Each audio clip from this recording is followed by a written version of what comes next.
कल इस बात की चर्चा की थी कि देवताओं का दिन कितना बड़ा होता है। वहाँ मासैर्द्वादशभिर्वर्षं दिव्यम तदः उच्यते ऐसा कहा है। तो मासैर्द्वादशभिर्वर्षं दिव्यम तदः उच्यते,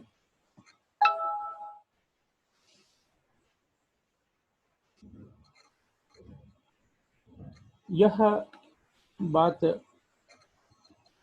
शास्त्र की दृष्टि से ठीक है क्या? मासैः द्वादशभिर्वर्षं, द्वादशभिः मासैः वर्षं, द्वादशभिः सौरमासैः वर्षं,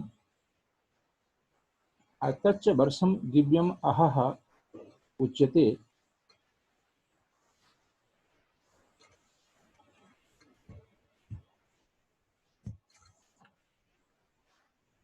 हम लोग जानते हैं कि अयनांश है और अयनांश के कारण जो वृद्धि या ह्रास होता है वह उस सौर वर्ष में वृद्धि या ह्रास करता है, उस काल को घटाता और बढ़ाता है। इसके बावजूद सूर्य सिद्धांतकार ने मासैः द्वादशभिः वर्षं दिव्यम तदः उच्यते कहा। मासैः द्वादशभिः वर्षं के साथ इस बात को भी जोड़नी चाहिए थी और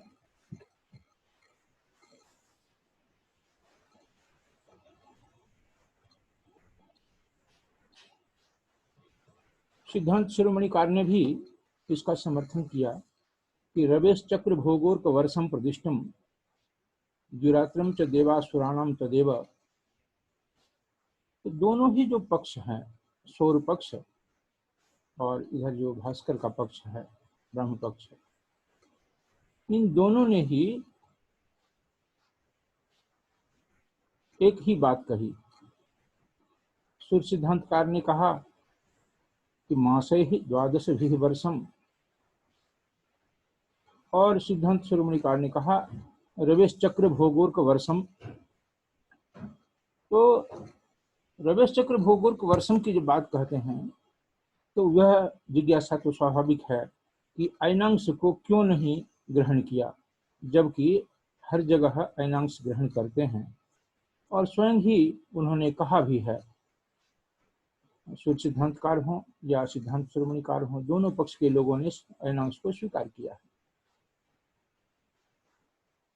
तो हो है क्या कि जो सौर वर्ष का काल है उसमें इतना सूक्ष्म, इतना अत्यल्प अंतर आता है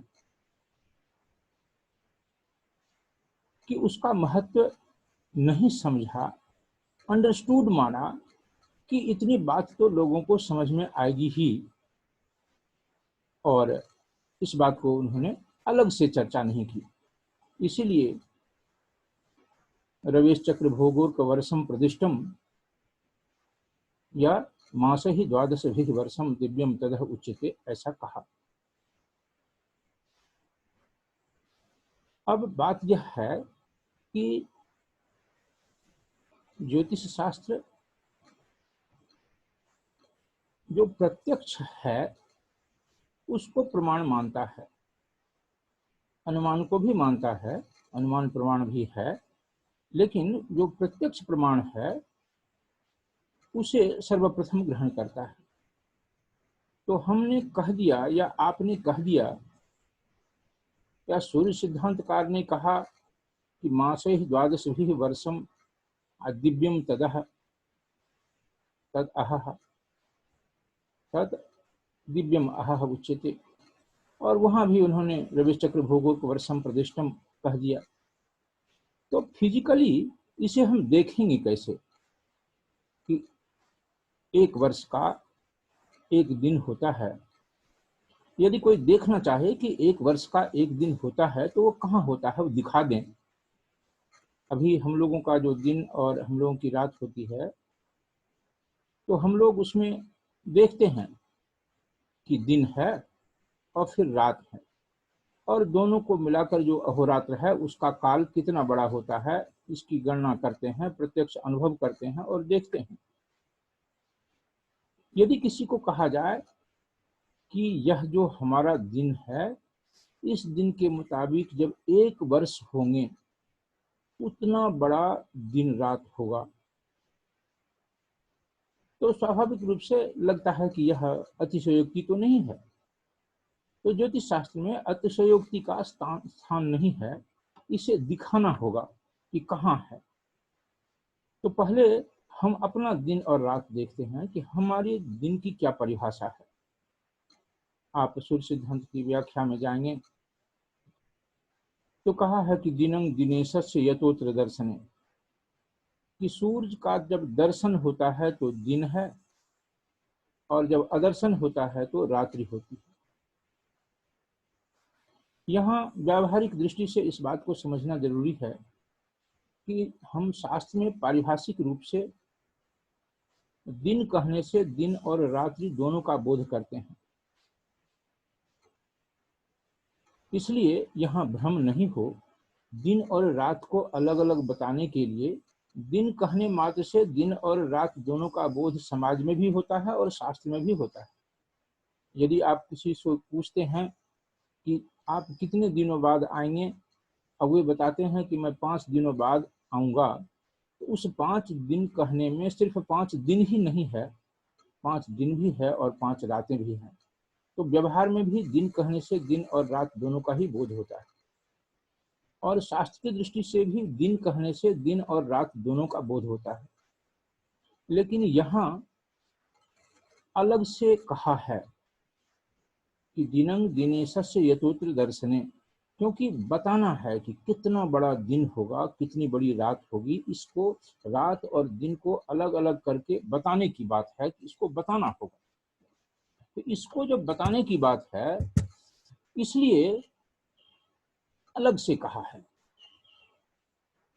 तो हम कहते थे दिनेशस्य यतोत्र दर्शने तमी तमो हंतुर दर्शने सती, अर्थात जो क्षितिज है हमारा, उस क्षितिज से जब ऊपर आता है सूर्य, अर्थात क्षितिज से ऊपर जब तक सूर्य रहता है वह दिन है।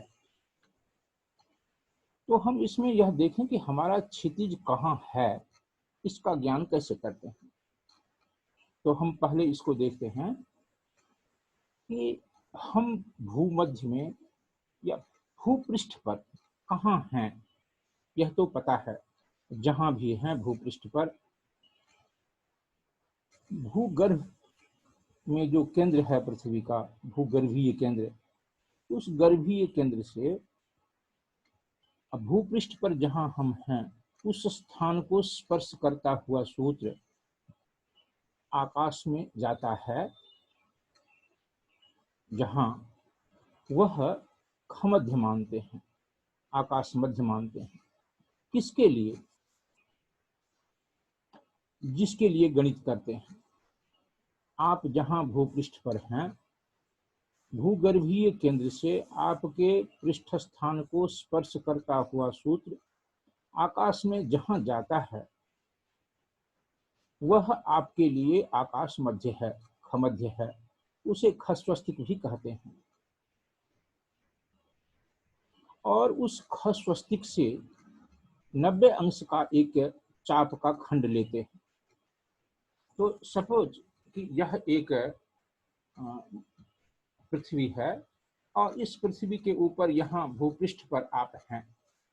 तो इस पृथ्वी के यहाँ भूगर्भ से इस पृष्ठस्थ जो दृष्टा है, भूपृष्ठस्थ व्यक्ति है, उसको स्पर्श करता हुआ यह सूत्र ऊपर जहां आकाश में लगता है वह यदि खस्वस्तिक है या खमध्य है, तो वहां से 90 डिग्री का एक चाप यह लेते हैं, त्रिज्या तुल्य। यहाँ खमध्य है तो खमध्य से 90 अंश का यह चाप लिया।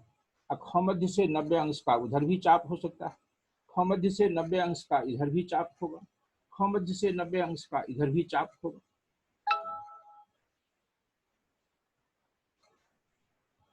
तो ख मध्य से, यदि यह ख मध्य है और ख मध्य से 90 अंश का यह चाप है, तो इस चाप को हम ऐसे घुमाते हैं, जैसे यहाँ से 90 डिग्री का एक चाप लिया और इसको ऐसे घुमा दिया, तो यह एक वृत्त बन जाता है इस तरह से। यह जो वृत्त बनता है, यह इस तरह एक वृत्त बना। यहाँ ख मध्य है, यहाँ ख मध्य है, यहाँ ये ख मध्य है, यहाँ से 90 डिग्री का वृत्त बनाया और इसे चारों तरफ ऐसे घुमाया। तो ऐसे जब घुमाया तो यह एक जो वृत्त बन गया, यह इस वृत्त के मध्य में ख मध्य है, और ख मध्य से इस वृत्त की परिधि पर्यंत 90 अंश, ख मध्य से इस वृत्त की पुनः इधर 90 अंश, ख मध्य से इधर भी 90 अंश और ख मध्य से इधर भी 90 अंश। अर्थात ख मध्य से इस यह जो वृत्त अभी हमने बनाया, इस वृत्त में ख मध्य से कहीं भी चाप ले जाएंगे तो वह 90 अंश का होगा। तो यह जो अभी वृत्त बना है इस तरह का, इस वृत्त को क्षितिज वृत्त कहते हैं। तो इससे स्पष्ट हुआ कि जो भूपृष्ठस्थ दृष्टा जहां है उनके लिए क्षितिज वृत्त अलग होगा, अर्थात प्रत्येक भूपृष्ठस्थ दृष्टा का क्षितिज वृत्त अलग अलग हुआ करेगा।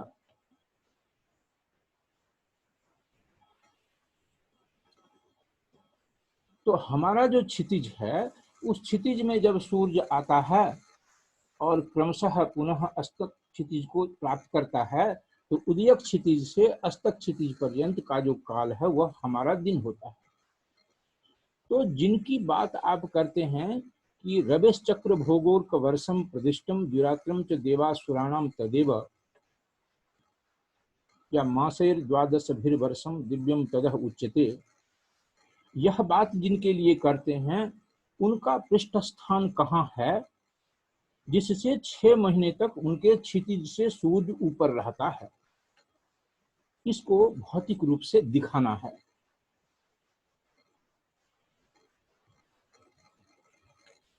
पौराणिक दृष्टि से और ज्योतिष शास्त्र में भी इसकी चर्चा है।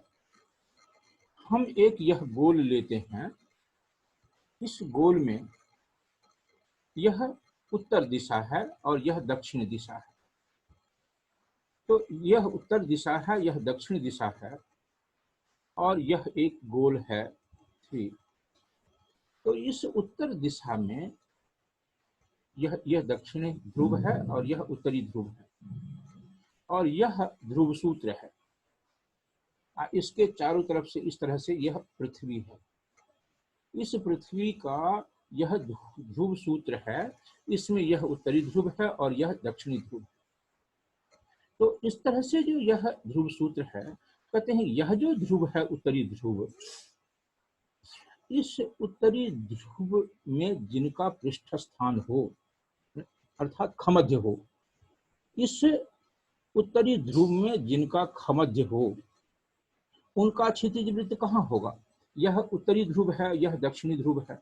उत्तरी ध्रुव से दक्षिणी ध्रुव की दूरी 180 अंश है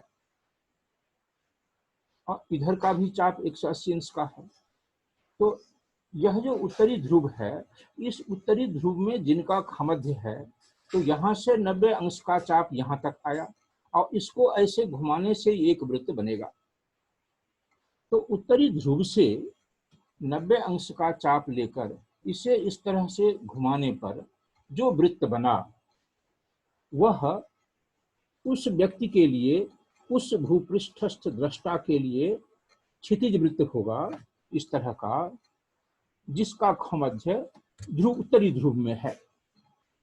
तो उत्तरी ध्रुव में जिसका खमध्य है उसका क्षितिज वृत्त उत्तरी ध्रुव से 90 अंश का लिया हुआ चाप ऐसे घुमाने पर जहां आया वहां क्षितिज वृत्त है। अब देखना है कि फिर उत्तरी ध्रुव से 90 अंश पर यदि यह है तो दक्षिणी ध्रुव से भी 90 अंश पर यह स्थान होगा।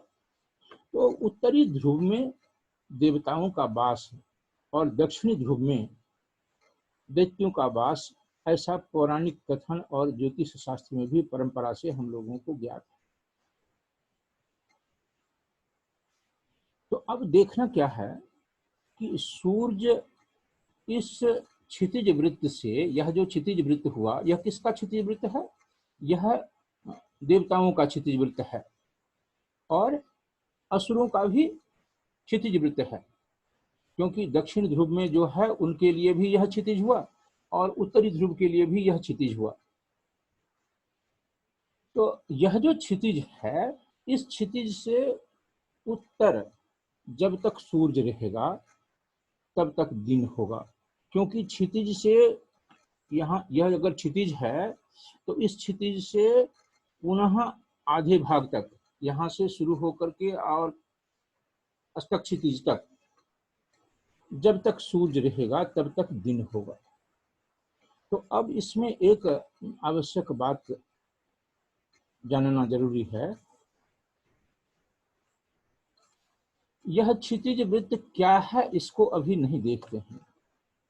अब देखते हैं कि जो ज्योतिष की पौराणिक परंपरा है उसके मुताबिक सूर्य क्रांति वृत्त में भ्रमण करता है। तो क्रांति वृत्त की संकल्पना कहाँ है इसको देखना है। तो क्रांति वृत्त, जैसे क्षितिज वृत्त हर व्यक्ति का अलग अलग हुआ, क्योंकि क्षितिज वृत्त तो उस व्यक्ति के लिए है,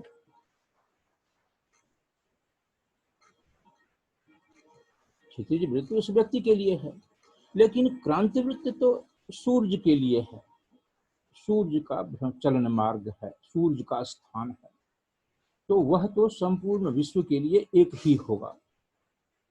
क्षितिज वृत्त जैसे अलग अलग नहीं होगा, क्रांति वृत्त एक ही होगा। वह जो क्रांति वृत्त एक है वह कहाँ है इसे देखना है। तो अभी आपने गोल परिभाषा पढ़ी होगी, तो उसमें एक कदम्ब वृत्त की कल्पना है, और कदम्ब वृत्त की कल्पना है कि कदम्ब तारा ध्रुवस्थान से 24 अंश की दूरी पर, यहाँ अभी इसको भी ठीक से समझना होगा, जैसा हमने अभी कल चर्चा हमने की थी कि क्षेत्रमिति में त्रिभुज के तीनों कोणों का योग 2 समकोण के बराबर होता है, लेकिन त्रिकोणमिति में तीनों कोणों का योग 2 समकोण नहीं 4 समकोण से भी अधिक होता है। यहां देखना क्या है कि उत्तरी ध्रुव यहां है, उत्तरी ध्रुव से 90 अंश का चाप लिया तो यहां आया, और इसे इस तरह से घुमा दिया, इस तरह से घुमाया तो यह क्षितिज वृत्त बना, और इस क्षितिज वृत्त का केंद्र यह स्थान है जो ध्रुव है। तो ध्रुव से 90 अंश का एक यह मानक हुआ कि ध्रुव से 90 अंश का यह चाप है। इस चाप यहां से लेकर और यहां तक 90 अंश का चाप हुआ, इसे घुमाया ऐसे, तो यहां से लेकर यहां तक जहां 90 अंश है, इसमें से यहां ऊपर से 24 अंश तक आकर के एक टुकड़ा काट लेंगे। तो यहां से, यहां जो उत्तरी ध्रुव स्थान है, यहां से 90 अंश का चाप यहां तक आया था, इसमें से एक टुकड़ा यहां से काटा, यहां से लेकर और यहां तक ये 24 अंश है। और जैसे इस 90 अंश के चाप को ऐसे घुमाकर क्षितिज वृत्त बनाया था, वैसे ही यहाँ से जो 24 अंश का टुकड़ा काटा है, इस 24 अंश की त्रिज्या, अब यहाँ क्या है, त्रिज्या का मान तो 90 अंश हम लोग मानते थे, अब क्या कह रहे हैं, यहाँ जो ध्रुव से लेकर 90 अंश के चाप लिए और इस चाप को, त्रिज्या चाप को ऐसे घुमाया, तो यह जो वृत्त बना, यह जो संपूर्ण गोल है, इस गोल का जो गर्भीय केंद्र है, उस केंद्र के ऊपर से गया हुआ यह वृत्त है जो क्षितिज वृत्त हुआ आपका। अभी जो बताया कि उत्तरी ध्रुव जिनका खस्वस्तिक है या खमध्य है, उनके लिए जो यह क्षितिज वृत्त बना, इस क्षितिज वृत्त का केंद्र गोल केंद्र में जाता है। अब क्या किया, यह एक मानक हुआ, स्टैंडर्ड मान हुआ। अब उसके बाद क्या करते हैं कि उत्तरी ध्रुव से 24 अंश की दूरी पर ऐसे काट लिया उस चाप को और इसे ऐसे घुमा दिया, तो वहां कहते हैं कि वह त्रिज्या चाप नहीं है, वह जुज्या चाप है, छोटा चाप हो गया वो। उस छोट लेकिन है त्रिज्या, तो 24 अंश की त्रिज्या को, वह जो 24 अंश वाली त्रिज्या है, ध्रुव से लेकर 24 अंश वाली त्रिज्या को ऐसे घुमाया और एक वृत्त बना दिया।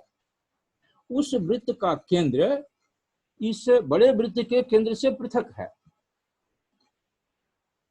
क्योंकि बड़े वृत्त का केंद्र तो यहाँ इसके सामने जाएगा, और वहां तो ध्रुव से लेकर और यहाँ तक जो आया है 90 अंश, इसमें से 24 अंश इधर काटा है और यहाँ इतना बड़ा जो हुआ इसी को ऐसे घुमा दिया। तो इस वृत्त के पैरेलल यहाँ एक वृत्त बन गया ध्रुव से 24 अंश दूरी पर। ठीक है, तो ध्रुव से 24 अंश की दूरी, वह जो वृत्त है उसी वृत्त को ज्योतिष शास्त्र में कदम्ब वृत्त कहा है। और उस कदम्ब वृत्त में कदम्ब तारा भ्रमण करता है। तो जब कदम्ब तारा, आप देखिए सपोज यहाँ यह ध्रुव है, आज ध्रुव से ऐसे हम चाप लाए थे, यहाँ 24 अंश हुआ ये, और यहाँ आते तो इधर आकर के 90 अंश होता, तो इसी को घुमाया है, तो इस तरह से वृत्त बना है। तो कदम्ब तारा, अब देखना यह है कि ध्रुव से 90 डिग्री पर यहाँ लाए, इसको ऐसे घुमाया तो एक वृत्त बना जो क्षितिज वृत्त है। किसका? ऐसे का जिनका खमध्य ध्रुव में है। और यहां से 24 डिग्री इधर आकर जो वृत्त बनाया है, इसमें इस वृत्त में मानो कि यहां है कोई ग्रह कदम्ब, ये जो कदम्ब वृत्त है, इस कदम्ब वृत्त में,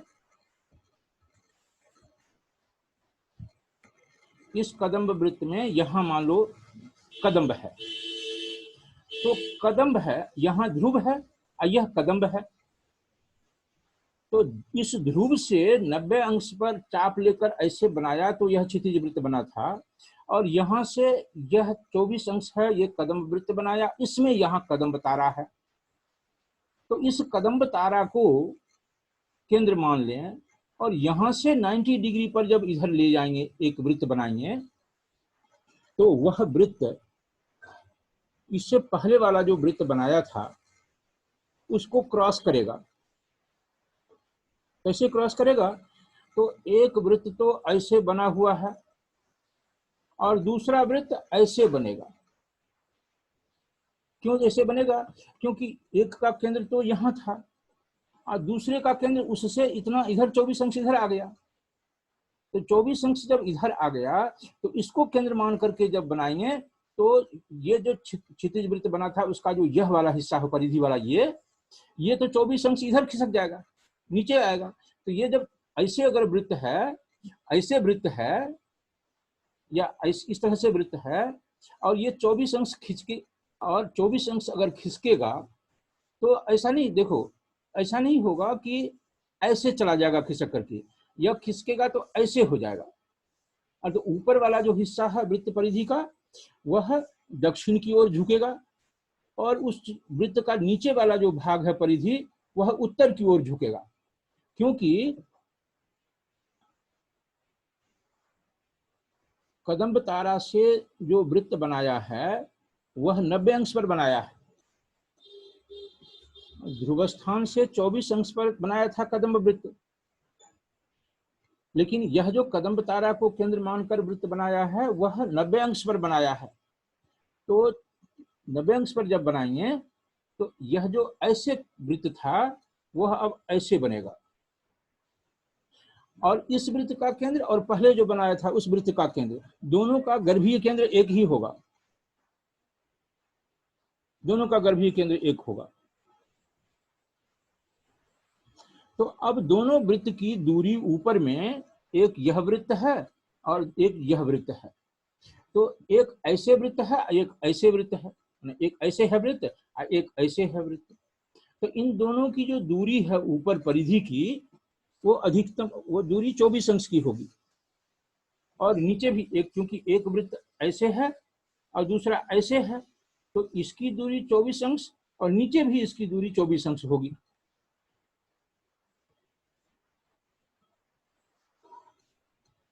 ठीक है। तो अब क्या हुआ कि क्रांति वृत्त में इधर ये देख लिया कि 24 अंश इधर है और तो यहाँ, बल्कि ये कह सकते हैं कि एक वृत्त ऐसे है, दूसरा ऐसे है, तो इन दोनों का अंतर 24 अंश है और नीचे भी 24 अंश है। अब हमारा जो सूरज है, हमारा जो क्षितिज है, उस क्षितिज से जब सूर्य ऊपर की ओर आता है और अष्टक क्षितिज को जाता है, तब तक हम सूर्य को देखते हैं। जो खमध्य यहाँ है, अर्थात खमध्य है ध्रुव स्थान में, तो ध्रुव स्थान से 90 अंश के चाप से बना हुआ जो क्षितिज वृत्त है,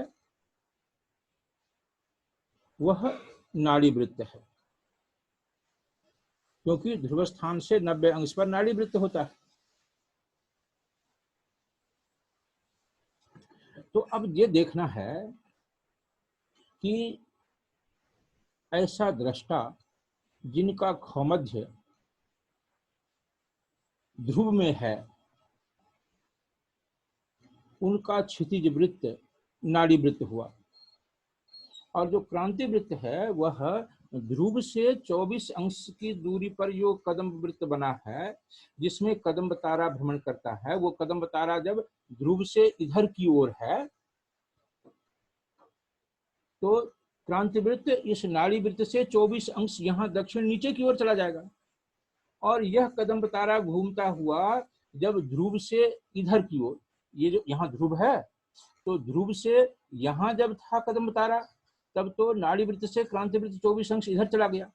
और जब कदम तारा ऐसे घूमते हुए यहाँ पहुंच जाता है और यहाँ से 90 डिग्री करते हैं, तो क्या होगा, यहाँ से 90 डिग्री वाला तो यह वृत्त था, क्रांति वृत्त, और जब ध्रुव से 24 अंश इधर चला गया है क्रांति कदम, वहां से 90 पर करेंगे तो नाड़ी वृत्त से 24 अंश इधर आ जाएगा।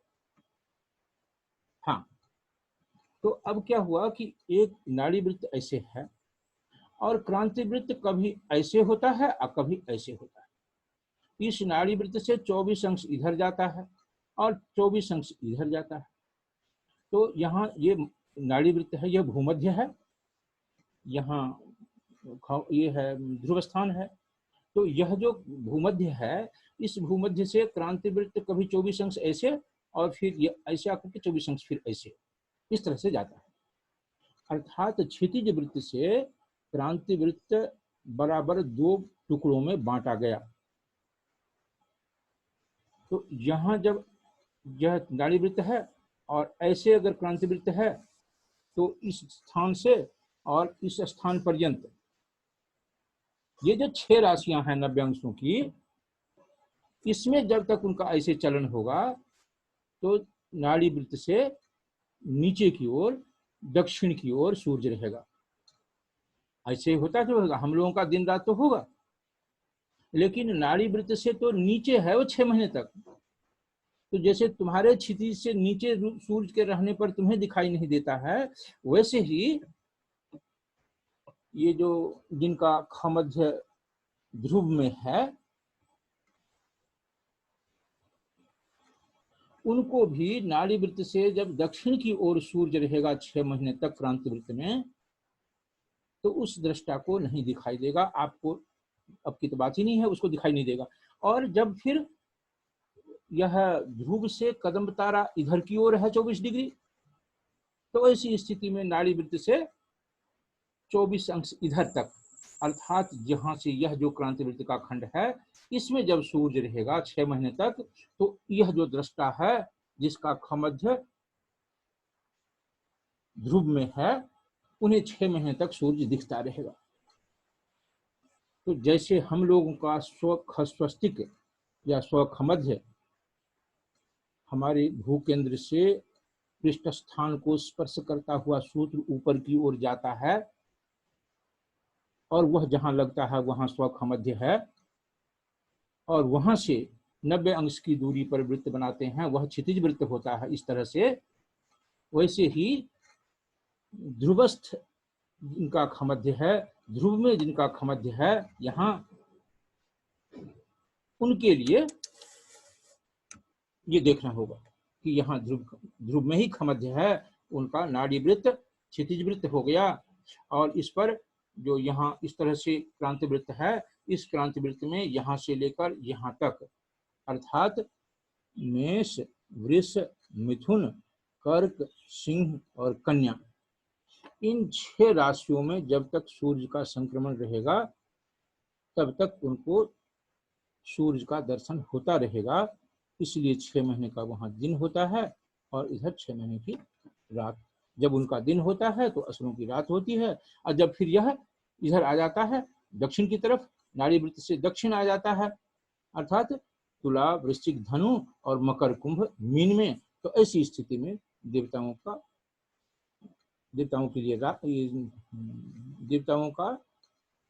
देवताओं की रात हो जाएगी और दैत्यों के लिए दिन हो जाएगा। तो इस तरह से इसको हम भौतिक रूप से दिखा सकते हैं। ठीक है, फिर आगे जो श्लोक है कि सुरासुरानाम अन्योन्यम अहोरात्रम विपर्ययात तत्षष्टि सद्गुणा दिव्यम वर्षमासुरमेव च, इस पर कल इसी के आधार पर चर्चा करेंगे।